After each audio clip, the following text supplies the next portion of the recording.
All right, what's going on, guys? So in this video, I'm gonna be maxing out on the squat, bench press, and deadlift. Now, the last time I did this was about 6 or 7 months ago, and some of you guys may remember I ended up hitting 4 plates, so 405 pounds on the squat, did that for just a single rep. Now, looking at this footage back, I don't think this was a true max attempt, but it was my first time putting this kind of weight on my back since my lower back injury, so I did think of this as sort of just a new starting place for me.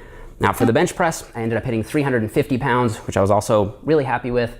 And for the deadlift, ended up hitting 485 pounds, which I was also quite happy with, especially considering I hadn't touched that kind of weight in several years due to those injuries.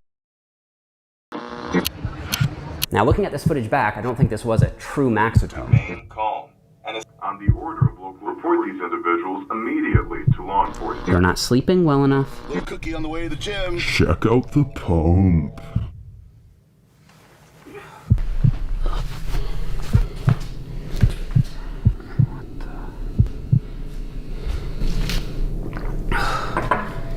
According to reputable online sources, sit curls are one of the most efficient exercises. He doesn't train hard at all.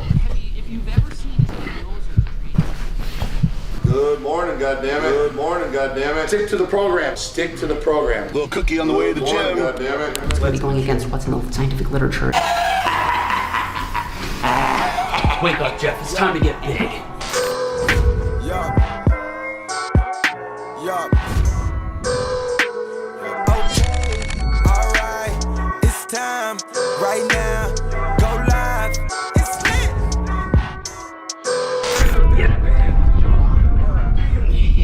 That double cheesy got ate up. Niggas counting in the dirt. Did 2 months in the dirt. 6 double figures. Had to put 1 double. Yeah, let's go.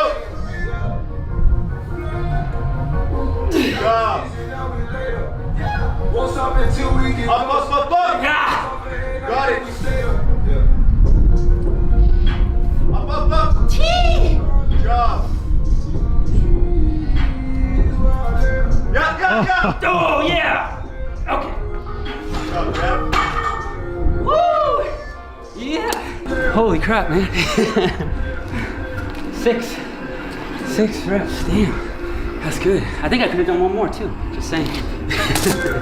Okay, so that was my max squat attempt. So this time I got 4 plates for 6 reps, which when I plug that into a 1 rep max calculator, I get 470 pounds. Now I do find the EXRX calculator to be reliable. However, as the rep count gets higher and higher, the validity of the equations it's based on gets lower and lower. But I would say something around 470 to 480 pounds is probably an accurate 1 rep max for me right now, especially since a couple weeks ago I hit 455 pounds for a single quite easily at about an RPE of 8 or 9. And I should clarify that when I tested my maxes 6 months ago, I did it directly by working up to a single rep with something near 100% of my 1 rep max, whereas this time I took a so-called AMRAP approach where I did 90% of my estimated 1 rep max for as many reps as possible. And then using the AMRAP results, you can figure out whether you've gained or lost strength indirectly. So according to the best data on this, a true max effort set with 90% of your 1 rep max should result in about 3 reps. So if you get less than 3 reps on your AMRAP, it means that your 1 rep max is probably lower than you thought, and maybe you've lost strength. If you get more than 3 reps, it means your 1 rep max is higher than you thought, and you've probably gained strength. So since I got 6 reps, which is more than 3 reps, tells me that my squat max is probably higher than I thought, and my strength is increasing. Okay, so watching this back from a different angle, a couple things I'm looking at here.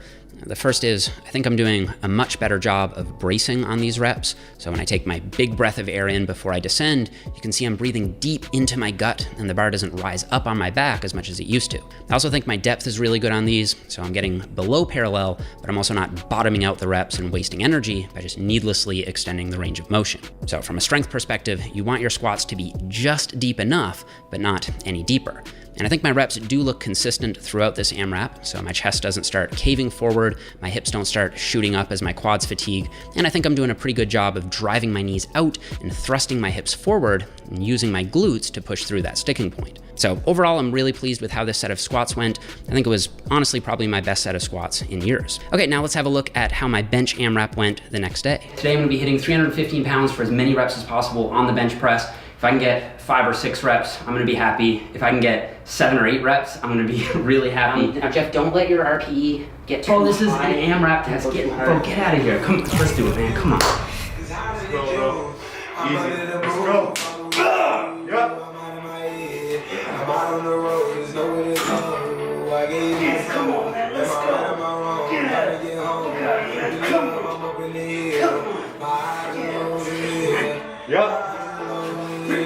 Yes, sir. Good. Yeah. Let's get it, Jeff. Yeah, come on. Push it. Yeah. Woo! Yeah! Good job, bro. Damn. Is that 8? Yeah, 8, yeah.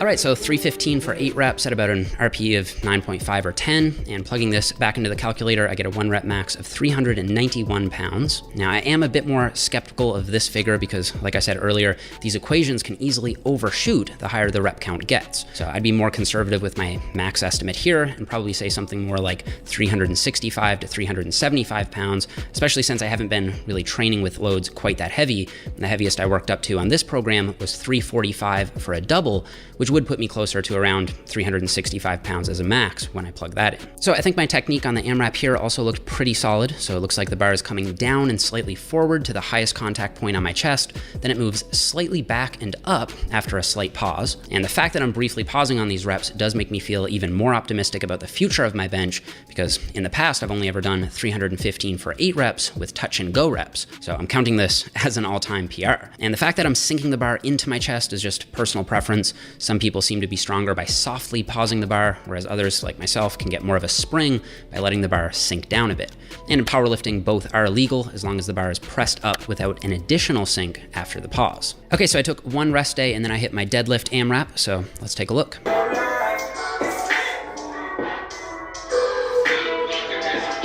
yep.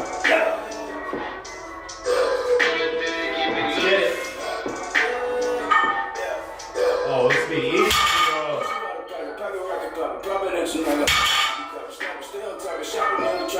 Yo, Jeff, you got it. Let's go. Up hard.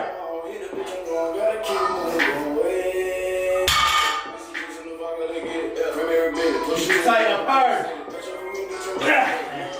That's what I got. 4, yeah. Shoot. So I'm kind of hoping I get at least 5, but it's not worth it. I don't know. That's all I got. All right, so this was probably the lift I was most disappointed with, just because plugging it in, it only gives me about a 1 rep max of 495, which is only 10 measly pounds up from my last max testing.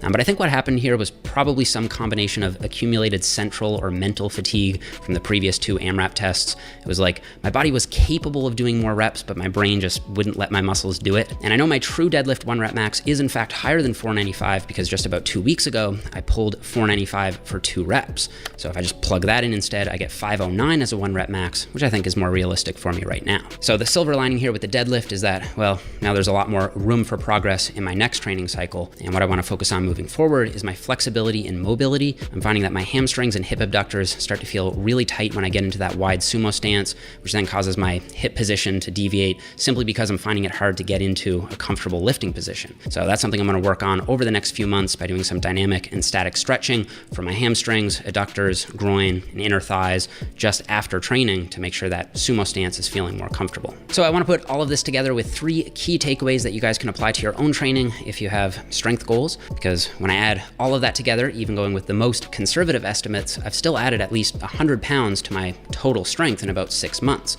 which at my level of advancement, I'm pretty pleased with. So how did I do that? Well, first of all, there's probably some muscle memory effect going on. I had built a high level of strength before, then I got injured, and now I'm building it back. Now, this is probably relevant to most of you right now because not everyone has access to basic training equipment due to the pandemic. So if you're forced to take a step back, whether due to injury or the quarantine or something else, once you get back to structured lifting again, you should be able to reach your old PRs relatively quickly. Second, in my video on overcoming injury, I discussed a study showing that a successful return is underpinned by developing self-confidence. At a certain point, you need to shift your mindset from seeing yourself as someone who's injured to someone who is strong and capable of lifting again. So I built that confidence back myself by gradually lifting heavier and heavier until I got to the point that I could really start pushing myself hard again. And it really is as simple as that. if you want to get stronger, at a certain point, you just can't be scared to lift heavy. Now, it may sound obvious, but that doesn't make it any less true. If you want to get strong, you've got to lift heavy. Now, third, I think I've developed a mature lifting mentality at this point in my training career. I don't lift with my ego anymore, meaning I'm not dead set on hitting specific numbers just because I want to impress myself or someone else. And I don't think I ever got to the point where I let my technique take a back seat to lifting heavier. Now, a couple other quick things that I think helped. Since the quarantine, I have been eating in a moderate caloric surplus, which when you couple that with hard and smart training, definitely can supercharge your strength progress. Also, because gyms are closed at the moment, I've been forced to focus much more on the barbell lifts.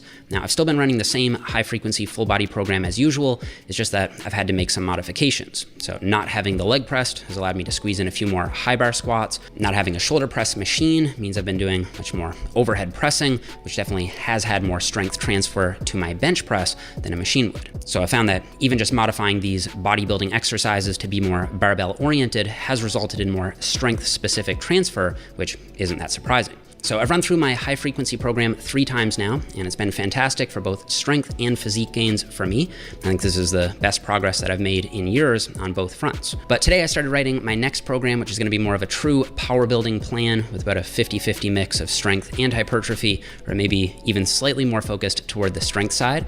So I'll definitely be keeping you guys posted with how I'm making out with that. And as usual, I'll make sure I run it through myself and with a few clients before I make it publicly available on my website. And as always, the best way to stay up with new releases from me like this is to just join my newsletter, which I'll link down below. All right, so that's it for this one, guys. Thank you so much for watching. If you enjoyed the video, please leave me a thumbs up. Don't forget to subscribe if you haven't already, and I'll see you guys all here in the next one.